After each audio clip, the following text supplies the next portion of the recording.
नमस्कार दोस्तों, शांत रहना सीखो, मन का भय खत्म होगा। यह वाक्य हमें मानसिक शांति और आत्मनियंत्रण का महत्व समझाता है। आज की तेज तर्रार और चुनौतीपूर्ण जीवन शैली में बाहरी परिस्थितियां हमारे भीतर डर और बेचैनी उत्पन्न करती है। इसी कारण एक संतुलित और शांति से भरी मानसिकता को विकसित करना आवश्यक हो जाता है। हमारे मन का भय अक्सर हमारे विचारों और दृष्टिकोण का परिणाम होता है। यदि हम अपने भीतर शांति की भावना को पोषित करना सीख जाते हैं तो यह भय अपने आप घटने लगता है।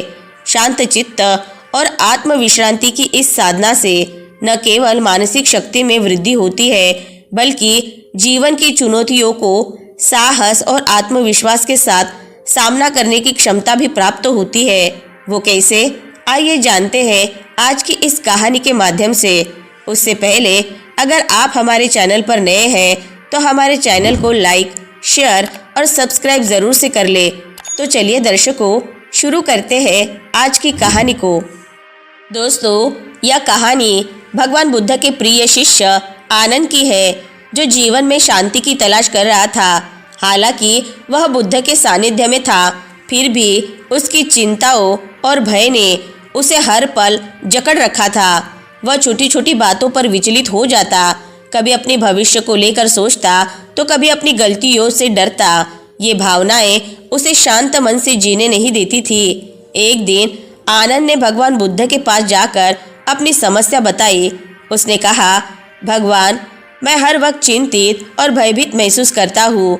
कोई भी कार्य करते समय मन में असंख्य विचार आते हैं और उन विचारों के कारण मैं अपने वर्तमान में पूरी तरह से उपस्थित नहीं हो पाता। कृपया मुझे इस मानसिक स्थिति से छुटकारा पाने का मार्ग दिखाइए। बुद्ध ने उसकी बातों को ध्यानपूर्वक सुना और कुछ क्षणों के मौन के बाद बोले, आनंद, अगर तुम सचमुच अपने मन की शांति पाना चाहते हो तो तुम्हें अपने भीतर की आवाज़ को सुनने का अभ्यास करना होगा। इसके लिए मैं चाहता हूँ कि तुम कुछ समय के लिए एकांत में जाकर मौन रहो। अपने मन को बिना किसी रुकावट के बहने दो। उस समय अपने विचारों का केवल अवलोकन करो, लेकिन उन पर प्रतिक्रिया मत दो। देखो क्या होता है। बुद्ध के इस निर्देश ने आनंद को थोड़ी उलझन में डाल दिया। उसे यकीन नहीं था कि मात्र मौन रहने से उसके भय और चिंता का समाधान हो सकता है। फिर भी उसने गुरु के उपदेश का पालन करने का निर्णय लिया। आनंद अगले ही दिन एक जंगल की ओर चल पड़ा, जो गांव से दूर और शांत स्थान था। वहां उसने एक शांत जगह पर अपना डेरा डाला और ध्यान का अभ्यास शुरू किया। दिन की शुरुआत में ही उसने महसूस किया कि चारों ओर की शांति उसके मन को विचलित करने लगी है। उसे लगा कि उसकी सभी चिंताएं और भय कहीं अधिक उभर कर सामने आ रहे हैं। जंगल में रहकर उसके मन में नए डर पैदा होने लगे। कहीं जंगली जानवर न आ जाए, कहीं अकेलेपन में उसे कोई हानि न पहुंच जाए। पहले दिन उसके मन में केवल यही विचार आते रहे, लेकिन उसने हिम्मत नहीं हारी। उसने ठान लिया था कि गुरु की आज्ञा का पालन करते हुए वह इन विचारों को केवल देखने का प्रयास करेगा। धीरे धीरे उसके भीतर का भय और चिंता धीरे धीरे उभर कर सामने आने लगे। उसे लगा कि जैसे ये सारे भय और चिंताएं उसके ही भीतर बहुत समय से दबी हुई थी और वह उन्हें हमेशा नज़रअंदाज करता रहा था। दूसरे दिन उसने फिर से ध्यान का अभ्यास किया। इस बार उसने केवल अपने विचारों को देखना शुरू किया, बिना उनसे जुड़ने का प्रयास किए। जैसे कि उसके मन में किसी प्रकार का भय आता, वह उसे केवल एक विचार के रूप में देखता और उस पर प्रतिक्रिया देने से खुद को रोकता। जब उसे महसूस होता कि मुझे यहाँ अकेले कुछ हो गया तो वह उस विचार को अपने भीतर महसूस करता, लेकिन उसमें खोने के बजाय उसे बिना प्रतिक्रिया दिए उसे आगे बढ़ने देता। यह नई आदत उसके लिए सरल नहीं थी, लेकिन वह इसे बार बार दोहराता रहा। धीरे धीरे उसे लगा कि जब वह विचारों पर प्रतिक्रिया नहीं दे रहा है तो वे विचार स्वतः ही कमज़ोर पड़ने लगे हैं। यह उसके लिए एक बहुत बड़ा अनुभव था। उसने महसूस किया कि इन विचारों को बल केवल उसकी प्रतिक्रिया से ही मिलता है। यदि वह उन्हें केवल देखे और जाने दे तो वे खुद ही समाप्त हो जाते हैं। अगले कुछ दिनों में आनंद ने और भी गहरी शांति महसूस की।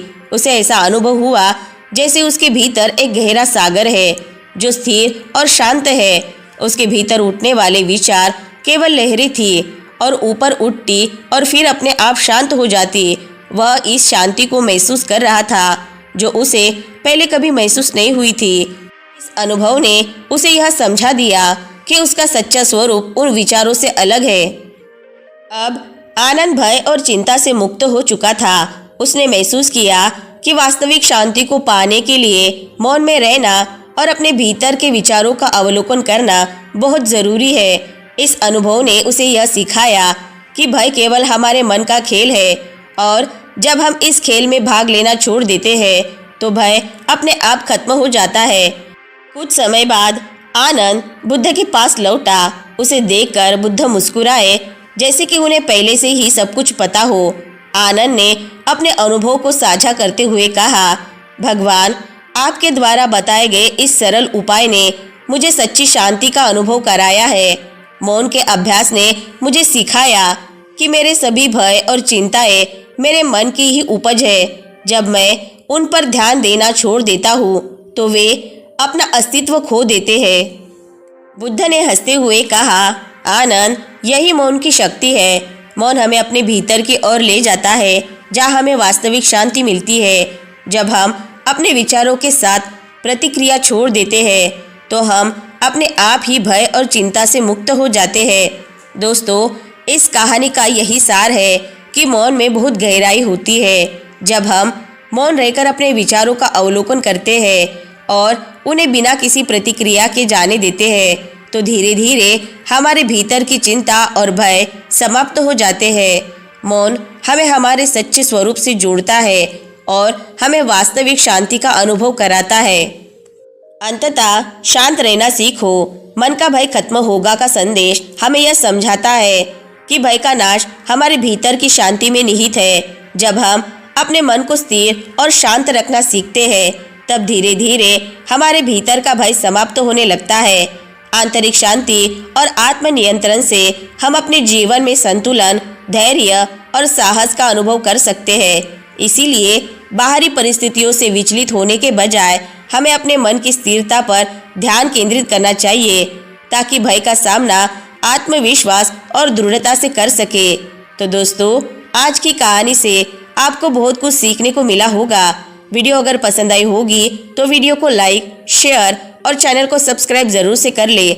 मिलते हैं नेक्स्ट वीडियो में। तब तक के लिए अपना ख्याल रखें। धन्यवाद।